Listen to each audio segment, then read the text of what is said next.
तो आज मैंने सोचा थोड़ा सा मैं जो है ना वो आप लोगों के लिए व्लॉग शूट कर लूँ, क्योंकि आजकल सर्दी है और शेप्स बिल्कुल भी ड्राई नहीं हो रही।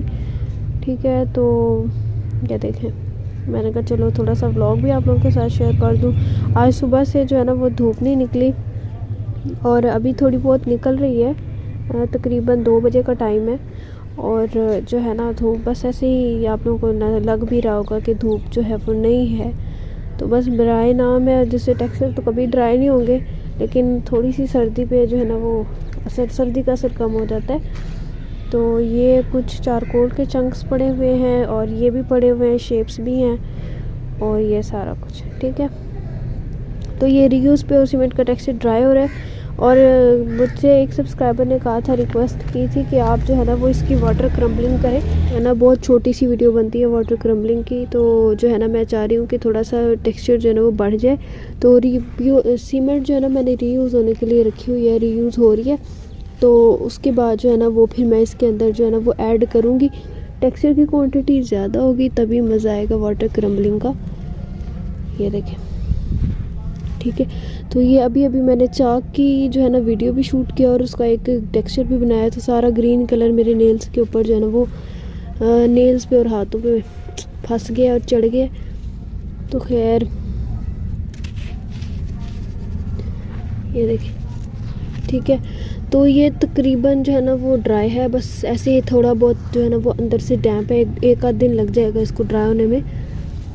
तो ये देखिए, ठीक है, 1-2 दिन तो इसको लग ही जाएंगे। लेकिन मैं इसकी इस दफ़ा फ्लोर क्रम्बलिंग करूँगी। जब ये टेक्सचर ज़्यादा हो जाएगा तो इंशाल्लाह इसकी वाटर क्रम्बलिंग के बेबी आएंगे। और ये वाला टेक्सचर जो है ना मेरा थोड़ा सा हार्ड हो गया था, क्योंकि लास्ट टाइम मैंने इसके अंदर प्योर सीमेंट ऐड किया था। ये देखें, ठीक है। कुछ को मैंने जो है ना वो क्रश करके रखा हुआ है, ये देखें। और बाकी जो नहीं हो रहा, ठीक है, वो भी इंशाल्लाह करेंगे। ये देखें, ये सारा पड़ा हुआ है, तो ये भी आहिस्ता आहिस्ता होगा। और ये हार्ड होगा, इसी वजह से मैं जो है ना व्लॉग में क्रम्बल करना नहीं चाह रही है। देखिए हार्ड है, कुछ कहीं कहीं से ये सॉफ्ट होगा और कहीं कहीं से हार्ड होगा। कोई पता नहीं कहाँ से सॉफ्ट है और कैसे हार्ड है। ये देखिए, ये वाला पीस हार्ड था, ये सॉफ्ट है। तो ये सीमेंट ऐड किया था मैंने, तो उस वजह से जो है ना हो गया। ये भी हार्ड है, ये भी हार्ड है, ये भी हार्ड है।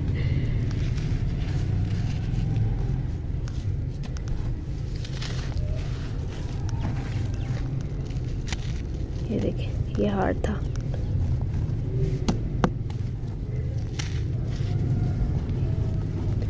और ये भी सॉफ्ट हो गया। चलो,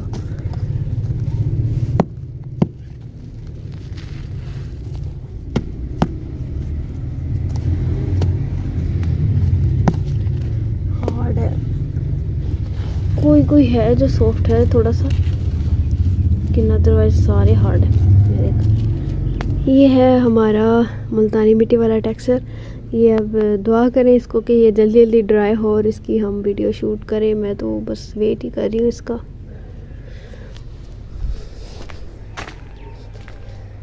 तो ये स्लेट पेंसिल के चंक्स मैंने निकाल के रखे हुए हैं कुछ।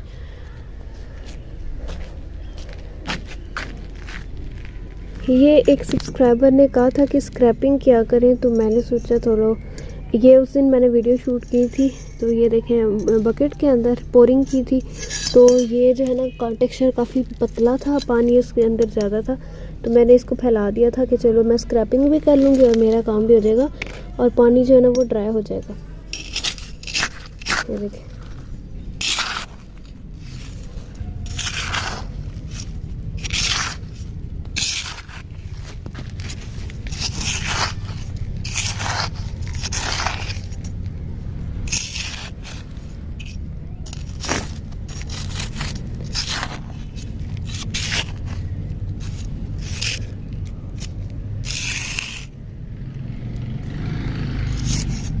ठीक है। इसके मैं चंक्स निकाल लूँगी, क्योंकि फिर इतना टाइम नहीं होता शेप्स बनाने का। और आई तो थी मैं किसी और टॉपिक में व्लॉग बनाने के लिए, और मैं बैठ गई हूँ, इतना टाइम ज़ाया कर रही हूँ अपना। तो व्लॉग मैंने बनाना था, मैंने कैट्स के ऊपर, क्योंकि काफ़ी ज़्यादा लोगों को मैंने देखा है कि कंप्लेन कर रहे होते हैं कि कैट्स हमारा टेक्सचर जो है ना वो डिस्ट्रॉय कर देती हैं, ख़राब कर देती हैं। तो जो मेरी टिप्स एंड ट्रिक्स हैं वो मैं आप लोगों के साथ शेयर करती हूँ, हो सकता है किसी के काम आ जाए। पहले मैंने काफ़ी लोगों को देखा है कि वो जो है ना वो टेक्सचर के पास बॉटल्स रखते हैं, तो पता नहीं उसके साथ बिल्लियाँ जाती हैं या नहीं जाती, खैर उसका मुझे आइडिया नहीं है। तो मैं अपने तरीके आप लोगों के साथ जो है ना वो शेयर करती हूँ। तो सबसे पहले अगर आपको कैट तंग कर रही है ना, तो आप ऐसा टेक्सचर इस फॉर्म में रखे ही ना, क्योंकि कैट का तो काम है उसको जहाँ पे मिट्टी नज़र आती है, जहाँ पे रेत नज़र आती है, जहाँ मतलब सीमेंट को वो इतना कोई नहीं छेड़ती अगर सिर्फ सीमेंट है तो, लेकिन मिट्टी और रेत की तरफ ज़्यादा अट्रैक्ट होती है कैट, क्योंकि उस बेचारी का काम ही है उसके ऊपर जो है ना वो वेस्ट का, तो उसने गंद करना ही करना है, उसने उस टेक्सचर को ख़राब करना ही करना है। अगर आप इस फॉर्म में छोड़ देंगे और आपकी साइड पे कोई कैट रहती है तो वो आएगी और इसको ज़रूर जो है ना उसको वो ये वाला टेक्सचर अच्छा लगेगा, उसको लगेगा शायद ये मेरे लिए पड़ा हुआ है और ये कचरा पड़ा हुआ है। तो उस बेचारी का नेचुरली कोई कसूर नहीं होता है, नेचुरली कैट्स होती ही ऐसी हैं। तो पहली बात ये कि टेक्सचर को इस फॉर्म में चाहे वो ड्राई हो चाहे वो वेट हो रखें ही ना, ठीक है। अगर रखना पड़ता है तो अगर आपका टेक्सचर जो है ना वो ऐसे पड़ा हुआ है तो उसके ऊपर जब जाते हुए ना शाम को आप पानी ज़्यादा से अच्छा खासा छिड़का के जाएं, ताकि उसके ऊपर जो है ना पानी की एक लेयर बन जाए और कैट को वो एक जो है ना मिट्टी इस फॉर्म में फील ही ना हो कि ये मिट्टी पड़ी हुई है। पहली बात ये कि इस तरह कैट को थोड़ा सा धोखा हो जाता है, ठीक है। अब आते हैं कि कैट कुछ इतनी ढेर किस्म की होती हैं कि उस ढेरी के ऊपर भी जो है ना वो मतलब उस पर भी तंग करती हैं। तो उसका क्या हल है? उसका ये हल है कि फिर आप टेक्सचर्स को टब में डाल के रखें और एक आध दिन रख के देख लें। अगर आपका टब में भी कैट जो है ना वो तंग करती, पहली बात है कि टब में कैट कभी भी नहीं आएगी, ठीक है, जब आप टेक्सचर को टब में डाल के रखेंगे, ठीक है। और टब में भी तंग कर दिया तो फिर टब को आप आसानी से कवर कर सकते हैं। ऑब्वियसली 2 या 3 वीडियोस डेली शूट होती हैं, तो इतना तो बंदा कर ही सकता है, जैसे ही वीडियो शूट हो उस टेक्सचर को उठा के टब में डाल दिया, ठीक है। तो टब में डाल के अगर ड्राई क्रम्बलिंग किया, वेट तो वैसे भी टब में पड़ा रहता है टेक्सचर, तो उसके ऊपर जो है ना वो कैट इतना ज़्यादा तंग नहीं करती। अगर वेट को आपने उसके चंक्स निकालें और थोड़ा सा भी इतना सा भी टेक्सचर पड़ा हुआ है तो कोशिश करें कि उसको किसी ना किसी शेप में डाल के रखें। ऐसे फर्श पे जो है ना इस फॉर्म में फैला के ना रखें, शेप के ऊपर जो है ना वो किसी मतलब बर्तन के अंदर जो है ना उस टेक्सचर को डाल दें, जो बड़ी सी शेप हो या फिर टब हो जिसके अंदर वो टेक्सचर आसानी से आ सके, ठीक है। अगर आपकी कैट फिर भी बहुत ढीठ किस्म की है तो फिर कोशिश करें कि अपने टेक्सचर्स को पास रखें, जैसे मैंने रखे हुए। और मेरा इस तरह से टेक्सचर्स रखने का यही मकसद था कि मैं टेक्सचर्स को आसानी से कवर करके रख सकूं, क्योंकि मैंने तो बारिश की वजह से किया था, खैर। लेकिन हमारे यहाँ जो है ना वो कैट्स को अगर हम इस तरह शेप्स बना के रखते हैं और अपने इस टेक्सचर को कवर करके रखते हैं तो कैट्स हमें तंग नहीं करती। लेकिन एक दफ़ा हमारे जो है ना हमारे घर एक कैट का बच्चा आया था, छोटा सा किटी सा।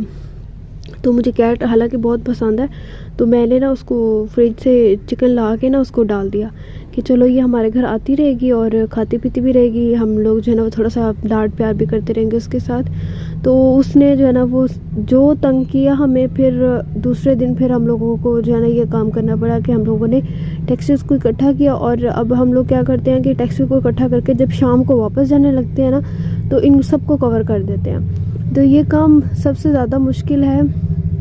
और मैं जो है ना वो इस तरह से इस फॉर्म में टेक्सचर्स नहीं रखती, क्योंकि आजकल सर्दी है तो हम छत पे ही ज़्यादा टाइम रहते हैं, मैं और मम्मा। तो इससे होता है कि कैट नहीं आती इतने टाइम तक जितने टाइम तक हम छत पर होते हैं। और जब हम लोग वापस जाने लगते हैं शाम को तो ऊपर जो है ना वो शीट से हम सारे टेक्सचर्स को कवर कर देते हैं। और जो टेक्सचर ऐसे पड़ा होता है ना ज़मीन के ऊपर, उसको हम किसी ना किसी टब में डाल के रख देते हैं। और वो उसके ऊपर भी जो है वो शीट जैसे वो इधर उधर रख दिया और ऊपर जो है ना शीट दे दी तो सारा कुछ कवर हो जाता है, तो फिर जो है ना वो कैट तंग नहीं करती। तो ये छोटी मोटी सी ट्रिक्स थी जो कि आप ये सारी फॉलो करना ज़रूरी नहीं है। किसी के लिए कोई ट्रिक काम कर जाएगी, किसी के लिए टब में डाल के रखने वाली ट्रिक काम कर जाएगी, किसी के लिए कवर करके रखने वाली ट्रिक काम कर जाएगी। हमारे यहाँ जो कैट्स है ना वो शुक्र है कि इतनी सी अकल है उनके अंदर कि जो शेप्स पड़ी होती है ना उनको ख़राब नहीं करती वो।